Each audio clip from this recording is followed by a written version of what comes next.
Hi, I'm Rob and this is Gems of War. In this video I'm going to show you the team I'm going to use for this The Lost Map world event. You do this with your guild, so the first thing you'll want to do is go into your rewards section and make sure you collect the rewards first. Other members in your guild may well have started this already, and as such you will have these stages ready to collect. The bonus of that is you'll collect these token of bones, and basically you might have a chance to evolve this absolutely straight away, which is going to give you extra damage in the event. Now if you've got those collected already, make sure you then go to the start of your game where you got your medals and make sure you have it applied. There's my one right there, badge of bones, so absolutely make sure you have that. You're going to get extra damage throughout the entirety of this event. Super handy indeed. Next thing you should do, in my opinion, is pop to the shop and make sure you grab at least tier 1. Only costs 30 gems and you get a potion of enchantment, which means all your troops start enchanted at the start of each and every battle for this whole week this event runs for. That is just super handy and makes a massive difference to the speed at which you can get the event done. And you also get other stuff like event sigils, gold, souls and more. If you progress further and want to, you can get other tiers as well. Tiers 2, 3, 4 and so on. And you get extra staff, extra troops, more potions, more event sigils. And you'll evolve your token of bones even further. So once you got that, we're ready to go. So the team I'm using for this is straightforward and simple to use. Uses no mythic again or whatsoever. I've done a few levels already because the first stages were so quick and so simple it was almost not worth showing. We've got 2 times Ancum. Ancum will deal damage to all enemies based on your magic level, boosted by cursed enemies. For every cursed enemy, give a barrier to a random ally. That is really handy on the later levels of this event. And it's aided as well by his third trait. 25% chance to curse a random enemy when my turn begins. But we've got 2 of these in the team, so that is 2 times a 25% chance to curse a random enemy when my turn begins. If you like, you can actually go 3 of these. I thought about going this way myself, but I just popped in Jackal the Guardian just for a bit of variety. But there's no harm in going with 3 of these. You're going to do a significant amount of damage because they can start enchanted. You can cast them all nearly back to back and be able to progress through many levels before you have to cast them both, or 3, however many you've got, a second time. So that works really well. But I do like it with this troop, the Jackal the Guardian. Death marks a random enemy, then creates 1 to 3 blue mana potions. And if an enemy is frozen, there's a 50% chance to gain an extra turn.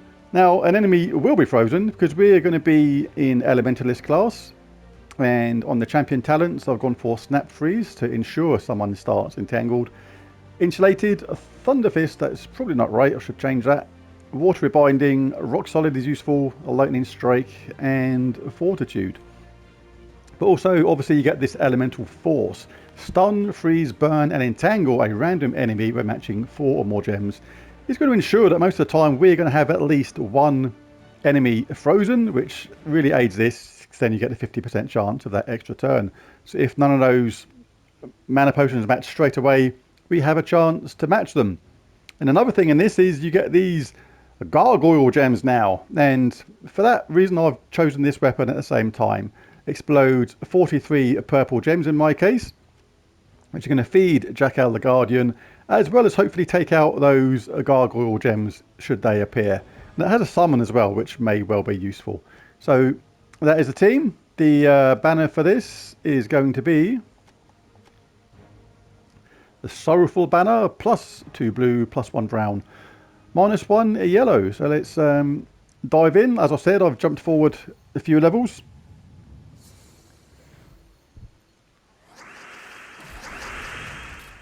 All we're looking for is a brown straight away. If not, then we'll grab blue.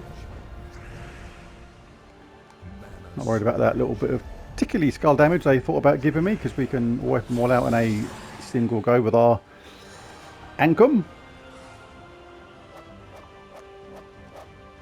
On the scoring side of things, always take the legendaries if you can. They're going to be always worth more points than the epics and the ultra rares. And when the mythics come along in that pale blue colour, then obviously take that as well. And that is the easy way of getting the most points without having to refer to a scoreboard all the time or anything like that. Any brown, any blue, always is fine. Now when you have to cast these, your troops multiple times, like at the moment that is not enough to kill the enemy, we can look for blue or brown again first, but it's not going to make a difference because there's nothing there. So now we can cast this. That didn't create the match, but we got the extra turn look, so that is really handy. That's because Bone Dragon is frozen. Now when we get this, we're going to create a load of blue, which is going to give the team a decent amount of mana. Now everybody is charged up. Now we can cast these back to back. I always do these sort of teams in a no mythic team. I like to do it like that for the benefit of the newer players who may not have as many troops or as many of the top troops. Now it's got both our Ankhams charged up again. Might as well grab these extra turns first. Might get some incidental skull damage. Or an extra turn like that, which is all good. And more goodness. We didn't have to do that really, could have cast one of them, but hey ho! It worked pretty well. It's on level 70 now on that Bone Dragon one. Let's do a different one. Let's do a Apotheosis.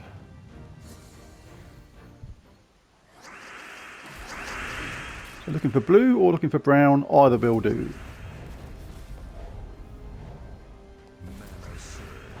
Not worried about that bit of skull damage because one cast is going to wipe them out. I'm doing a live stream tonight between 7 and 8 UK time, that is.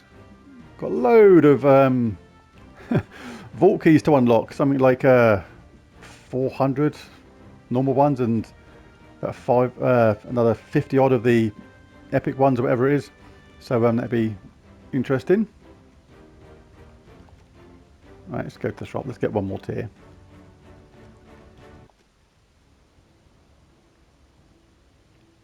More stuff, more sigils, more evolution of the badge, more damage. That's what's good. Like, even though this team seems like, oh, we had to recast the Ankhams a couple of times then, because we're evolving this badge further, it basically means we're going to get more and more damage from it every single time, and you'll find it's going to do absolutely massive damage. And as your guild ends up progressing and doing these kind of things as well, I mean, look at that, so much mana for the team, it's crazy, then you'll find your damage is increased. What we're actually doing was, yeah, plenty. By evolving that badge, excuse me, one more time, that's made a big difference to the damage output. Level 30 is the highest one I could do there.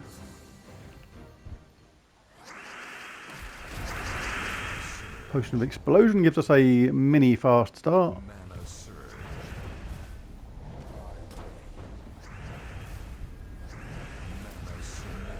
What I could have done then was actually not cast that Ankham straight away. That was actually technically a mistake. Should have waited and got the mana for the second Ankham down first. See, there's one of these gargoyles, look.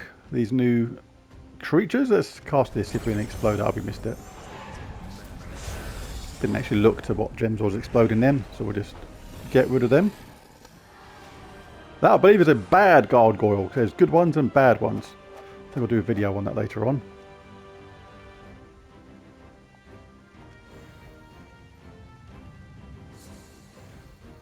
So many things to remember in this game. It's like, what are the devs going to think of next?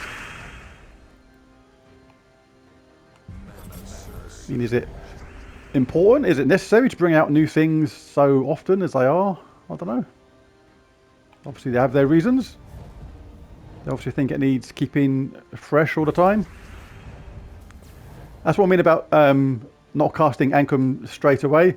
By collecting that brown, I think it was, for the second one down, then it means I don't have to wait to cast that one, because as soon as I cast that first one, ordinarily this one, the second one, would not have received the mana first. It would have been the first one.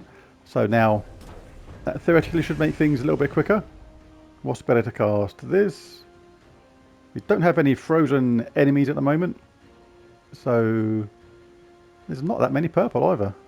But there's more blue, so we'll cast this. Let's see if we get a lucky match. We didn't. We actually gave them a ton of blue, but they don't really use it, so who cares?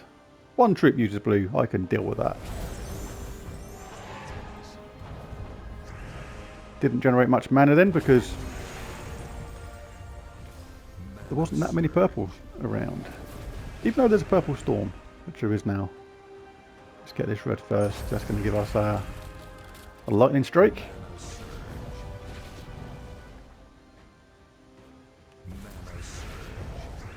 See, there's one of those slower games you get every now and again.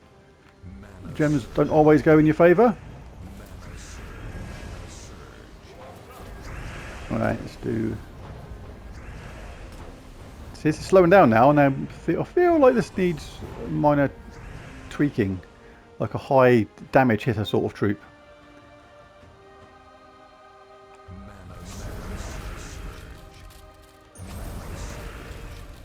It's not bad still, it's just... I don't know. I may have been unlucky on that game. It just felt like that was slow. We'll see how it goes for some other ones. Let's do this level 38 one.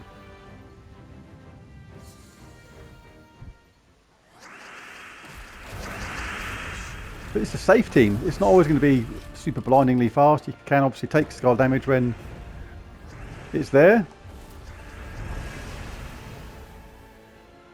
I really like that part of the spell. For every cursed enemy, give a barrier to a random ally. You can tell when they're cursed because they have that shimmer, that purple light look from that top troop. It's got like a shimmer of light going up from the bottom, like in purple and blue, like a beacon. That means they're cursed.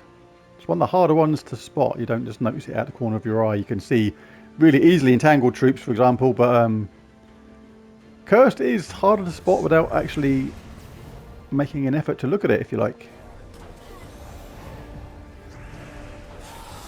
Yeah, the damage on that was actually fine on that one. I think I'll let the enemy get boosted up on that last battle that seemed to be a little bit longer.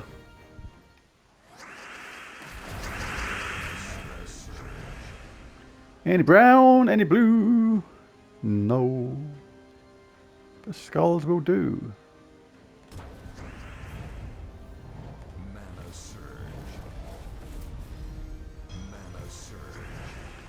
Yeah, both up. So this is going to be... Oh, this is going to be really close to...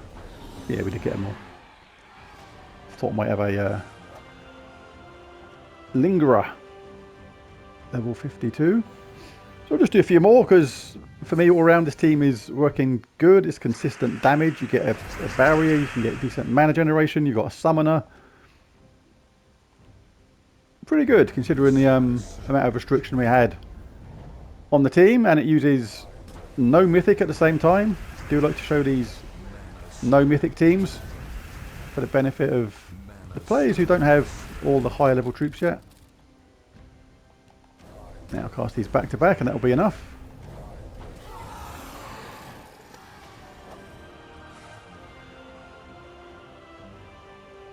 Last sigil, unless I get a couple more. On a Soulforge review earlier today as well. Check that out if you've not seen it already. A couple of good troops there. A couple of interesting weapons as well. Nothing absolutely essential weapons wise, but a couple of really good troops.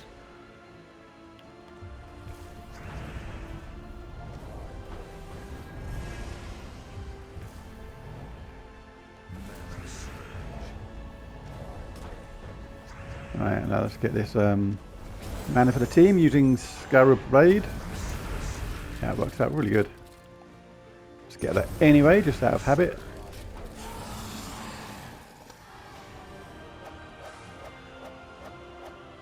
Nope. And no more sigils. So there you go, that's the team I'm using so far. It's working really, really well. Remember, you do this with your guild, so your guild will do extra stuff as well, which is going to increase the amount of stages you complete, and that is going to give you more tokens of bones, which is going to increase your damage. So even though you may have slowed down a little bit on some stages, as your guild basically progresses through this and you get more of these tokens of bones, that's going to increase your power, and the same team that you had, you know, it was slowed down a little bit, will suddenly become a lot more powerful. So there's a video. If you enjoyed it or found it helpful or useful, anything like that, be sure to hit that like and subscribe button, because loads more to come in the future. And hopefully see you tonight in the live stream between 7 and 8 PM UK time. Thanks for watching. Bye for now.